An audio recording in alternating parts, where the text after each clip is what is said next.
একটা ছোট্ট দোয়া, যে দোয়াটার মধ্যে যে কত কি আছে অনেকেই গুরুত্ব দিতে চায় না, সেটা হলো বিসমিল্লাহি তাওয়াক্কালতু আলাল্লাহ ওয়ালা হাওলা ওয়ালা কুওয়াতা ইল্লা বিল্লাহ।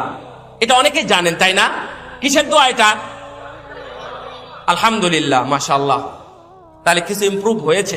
তো উনি বলছেন, কোন ব্যক্তি, কোন আল্লাহর বান্দা যদি আল্লাহর উপর ভরসা করে বাড়ি থেকে বের হয়, তাহলে গুম হোক, খুন হোক, অ্যাক্সিডেন্ট করুক, অথবা যে কোনো ভাবে বেহুশ হয়ে যাওয়া, অথবা এই যে এখন হার্ট ব্লক হয়ে যাওয়া, যে কোনো কিছু অসুস্থ হোক, হারিয়ে যাওয়া হোক, চোর ডাকাত হোক, যা কিছু আছে সব কিছু থেকে ইনশাআল্লাহ আল্লাহ রাব্বুল আলামিন তাকে হেফাজত করবেন।